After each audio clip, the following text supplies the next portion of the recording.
You're welcome to Economics AS Level Past Paper, Paper 2, January 2019. The first question said, in Macedonia, the annual rate of inflation was negative 2.4. That is deflation. In 2016, which one of the following is a fiscal policy measure that can be used to increase the rate of inflation? A reduction in interest rate. A reduction in interest rate is not a fiscal policy, it's a monetary policy. Income tax rate, that is fiscal policy. Government spending is also fiscal policy. Asset purchases by central bank, that is not, it's a monetary policy. So the only fiscal policy we have here is income tax rate and government spending. And the answer is B. So let's look at why it is B. It is B because our income tax rates, if a low or a cut in income tax rates will increase disposable income. And as soon as disposable income increases, people's spending power, purchasing power of individuals will rise. And the result of that, it may lead to demand pull inflation. And then we'll be talking about having a positive inflation rate. So the answer is B. So the explanation, like I said, is fiscal policy, which is the use of taxes, government spending, government borrowing to achieve macroeconomic objective. So that's the answer for question 1. Question 2, they said in 2015-2016 tax year, in 2015-2016 tax year, the UK government expenditure exceeded its tax revenues by £69 billion. This means what? If expenditure exceeds revenue, that is a deficit. Well, they said there was a deficit on the current account. It's not a current account. This is a fiscal account, not a current account. There was a net withdrawal by the government sector for the circular flow. If there is net withdrawal, that is government expenditure reducing. That will bring about net withdrawal, not government spending more. If government is spending more, it is an injection to the economy. So it is not big. There was a surplus on the, it's not a current account, so it is not surplus or deficit. We're not talking about balance of payment, which is important export here. We're talking about injection, which comes through fiscal policy. So there was net injection by the government sector in the circular flow of people. Yes, there's more injection because increasing government spending will bring about injection, while reducing government spending will bring about withdrawals. So the answer is D. Question 3. Now for the explanation, we just have to talk about withdrawals and injection, which is already known. So go to question 3. The chart shows the quarterly percentage change in the real GDP for Poland between 2012 to 2017. They said from this chart, it can be deduced that there was deflation in quarter 2 and quarter 4 of 2012. We're not talking about inflation here, we're talking about the GDP. So GDP, it's not about inflation or deflation, so it's not A. B, there was a negative real GDP growth for 2 consecutive quarters in 2012 and 2016. There was no 2 consecutive negative growth. We have just negative growth in the second quarter, and there was a positive in the third quarter, which is not B. And C, the total real GDP of Poland was higher in quarter 1 of 2017 than quarter 4 of 2016. Quarter 1 of 2017, yeah, it was lower, and quarter 1 of 2017, it was higher. So the answer is D, is C. Quarter 4 of 2017 is higher than quarter 1, so it is D, is C. And D, there was a higher GDP per capita. We're not talking about GDP per capita because GDP per capita is GDP divided by total population. Here we're only talking about the own GDP, which represents output within the economy. So the answer is C. Question. Then we define real GDP. We know what real GDP is. The growth rate of economic growth, which is adjusted with inflation or adjusted with inflation. So that's about that. Go to question 4. So for question 4, they said the aggregate demand and short-term energy supply diagram represent the economy of Venezuela in 2016. The equilibrium is at real output Y1 and price level P1. All things being equal, which one of the following are the most likely results from the significant fall in the value of net exports between 2016 and 2017? A fall in net exports will mean that aggregate demand is reducing. At the same time, the real output is reducing. So the average price will fall. If there is a fall in demand for exports, if there is a fall in demand, it means the price level has to drop from P1 to P2, and at the same time, the real output has to reduce from Y1 to Y2. So the answer is A, and we can graphically represent it as this.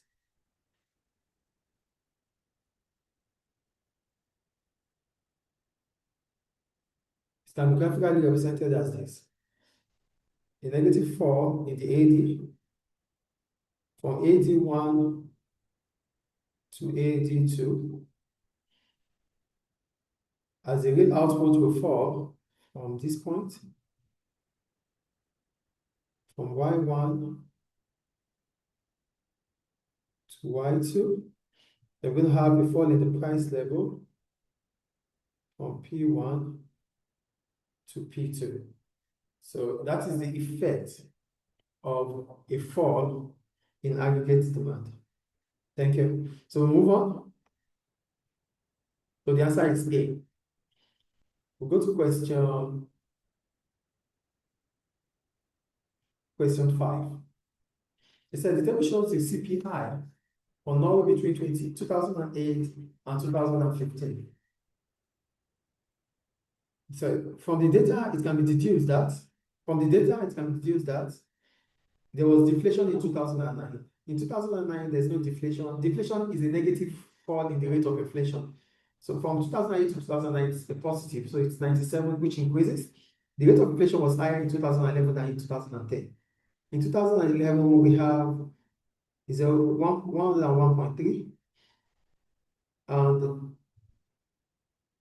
in 2010, we have 100. So the rate of inflation was higher in 2000. We're not talking about the rate of inflation here, we're talking about the CPI, which talks about the price index. So it is not. It is not big. Then we see, they said there was inflation in all years from 2009 to 2014. So there's inflation in 2000 because consumer price index talks about the weighted measure. It talks about the weighted measure of the average price of food baskets in a given year compared to the previous year. So it's simply talking about the price level over time. So the price continued to increase. So it was not just between 2011 to 2010. The price level increases from 2009 until 2014. So there was inflation all through 2009 to 2014. So the answer is C. There's no disinflation. No, it's not disinflation because disinflation represents a fall in the inflation rate. There's no fall in the inflation rate if there was inflation. So it is C. And when we talk about inflation, inflation is a persistent rise in the price of goods and services over a period of time in an economy. So go to question 6. For question 6, I said in Q3 2016, Indian nominal GDP growth was 10.6 and the real GDP was 7.1. So from this data, it can be deduced that the rate of inflation was, to calculate the rate of inflation here, it has to be the nominal GDP growth minus the real GDP growth. Nominal GDP growth. So the rate of inflation is nominal GDP growth minus real GDP growth. Real GDP growth. So here, I want to talk about nominal GDP growth. We're talking about the monetary value of output, which has not been adjusted with inflation. That is nominal GDP. And when we talk about real GDP growth rate, it means it has been adjusted with inflation. So here, our nominal GDP growth rate is 10.6. So we have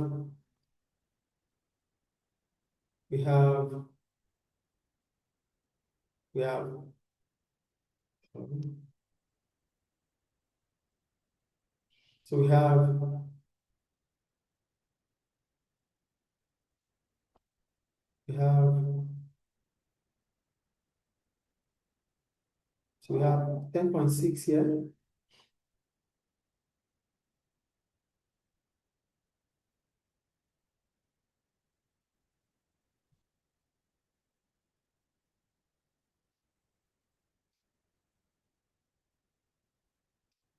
So we have 10.6 minus this 10.6 minus 10.6 minus 7.1. That will give us our answer.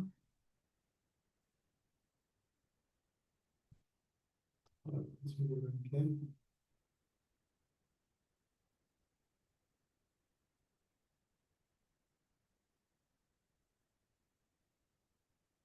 So it's going to be 10.6 minus 7.1, which is positive 3.5. So the answer is 3.5. Question 6 is C. Question 7.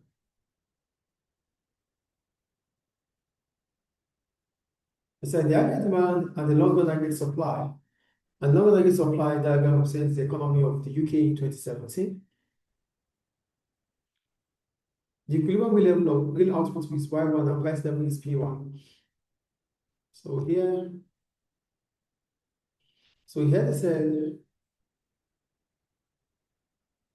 in 2017, okay.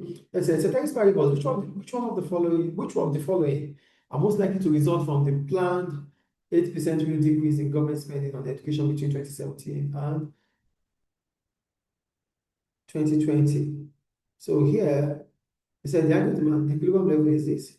So if there's a decrease in government spending, a decrease in government spending will reduce the London aggregate supply curve left off because the output level would fall, the real output level would fall, and also the aggregate demand within the economy would fall. Because why is it so? Government spending is part of aggregate demand, that means government spending is a component of aggregate demand. So an increase in government spending will increase aggregate demand, while a cut in government spending would reduce aggregate demand. So as far as government spending reduces, it shifts the aggregate demand curve leftward from AD1 to AD2.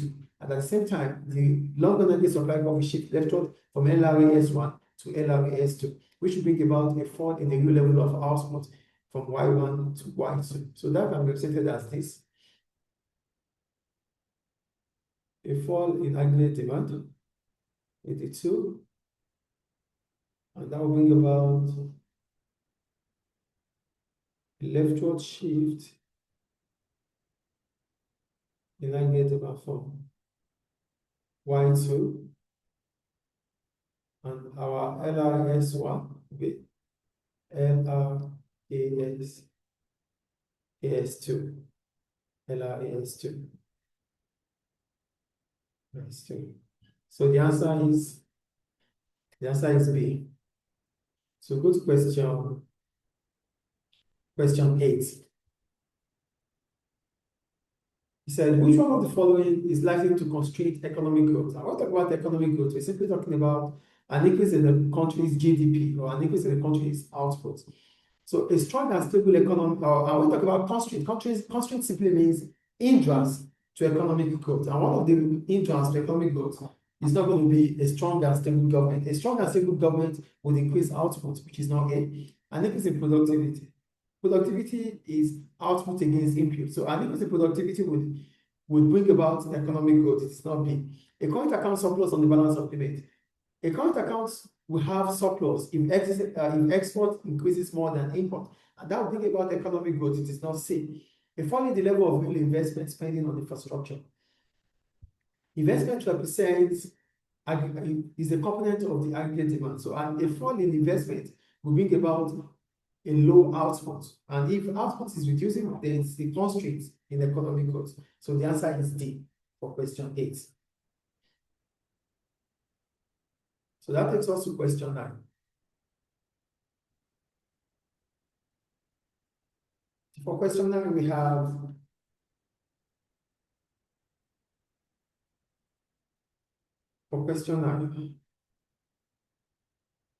have the case study.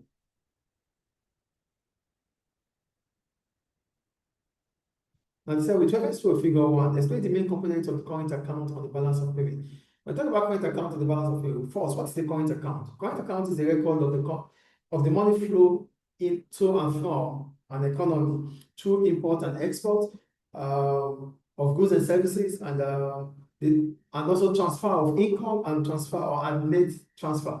That's what current account is. It's a record of a country's money flow in terms of import and export, the net transfer, and the income transfer. So what are the main components of the current account? We have the visible trade balance, which represents export minus import. We have the invisible trade balance, which represents export in services minus import in services. We have the flow of income, which is as a result of the rewards of the factors of production. So according to figure 1, there's a current account surplus in 2013. According to figure 1, according to this figure 1, there's a current account surplus in 2013. There's a surplus in 2013. And also in 2013 and yes, in 2017. So we have surplus in 2013 and 2017. And according to also the figure in 2009 and 2012, 2009, 2012, we have deficit.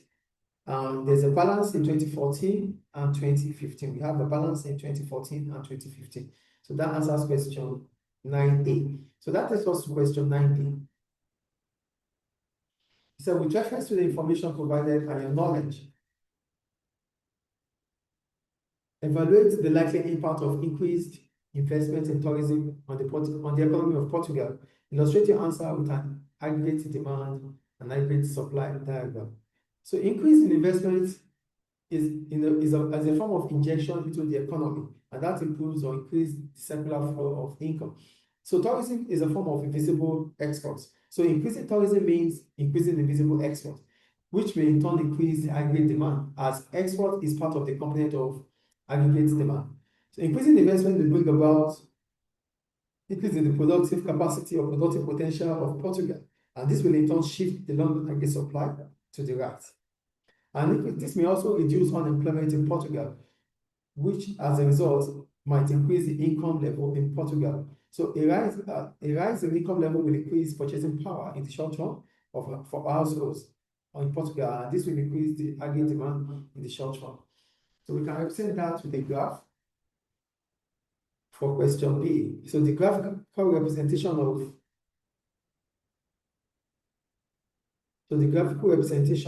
this will be an increase in the aggregate demand curve for question B. So we're going to have a graphical representation. So we're going to have our SRAS curve. Then we're going to have our AD.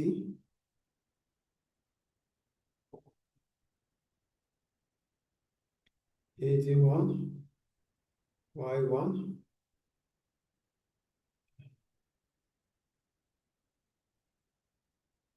P1. Then it will increase.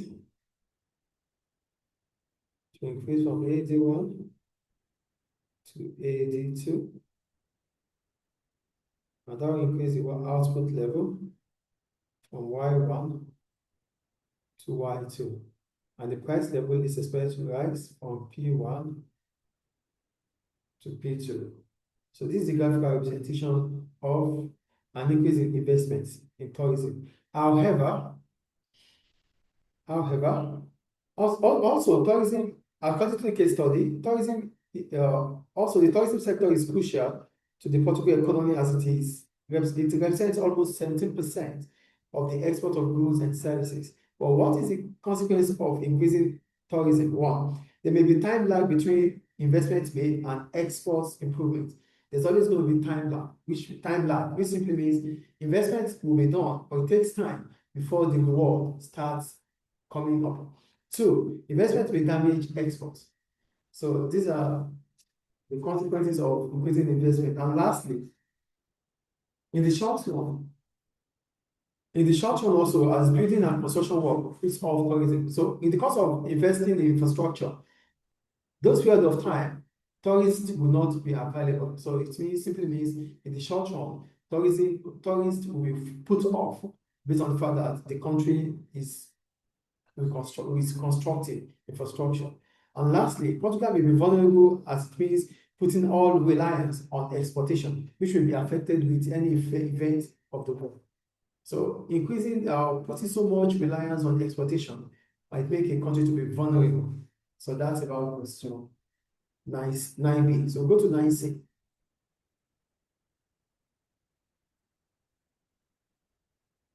It said, with reference to return and your knowledge on your own knowledge, explain two possible reasons why the rate of youth unemployment in Portugal is continuing to rise. First, what is unemployment rate? Unemployment rate is the percentage of the total labor force that is unemployed and actively seeking for work. That is what unemployment rate is. So the rate of unemployment in Portugal may continue to rise as a result of the following. Number one, younger workers are likely to be less skilled, which might have caused the youth unemployment to be around 24.6. Two, it might be more expensive to train young workers due to their lack of experience. So this can be evident as the extract one stated that unemployed fell by 9.4% in May 2017, but the youth unemployment continued to rise from 15 to 20, which is between 15 years old to 24 years old, to 24.6%. So this could be as a result of inexperience of the youth population. So that takes us to question D.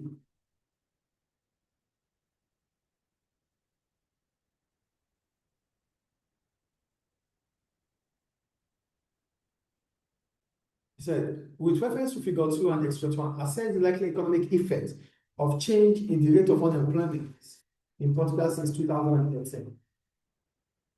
So according to figure 2 and extract 1, I wrote unemployment decreased according to figure 2 in 2003 from 16% to 9%.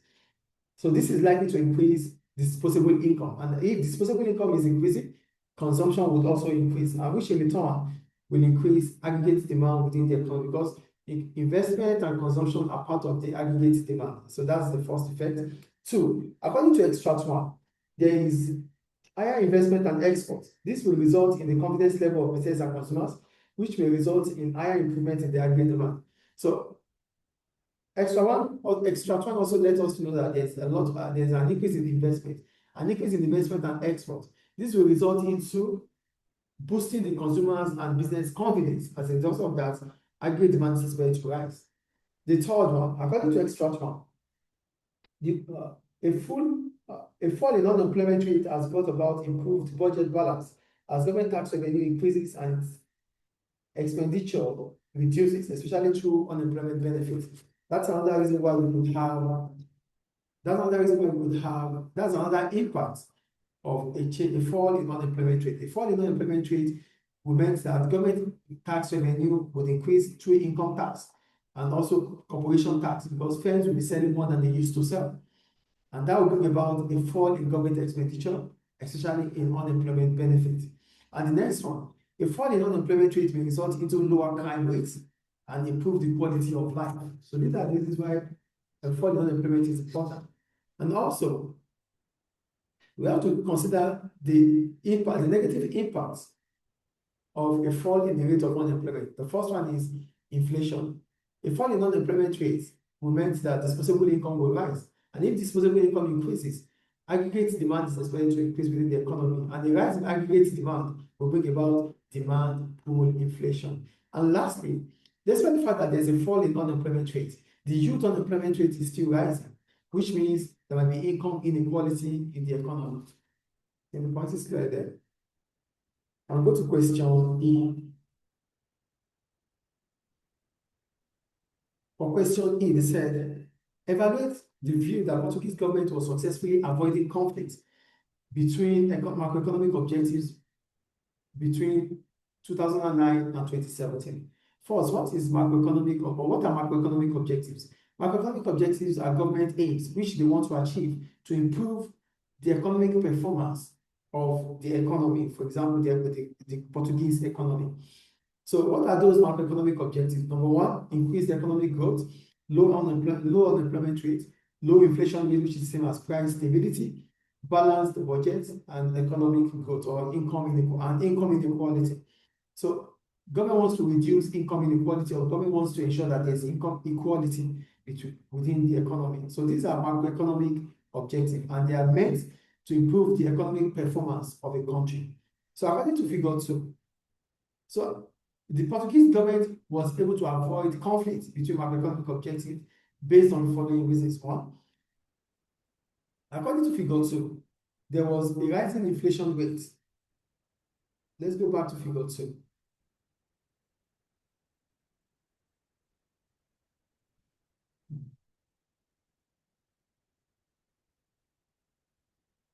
Look at figure 2.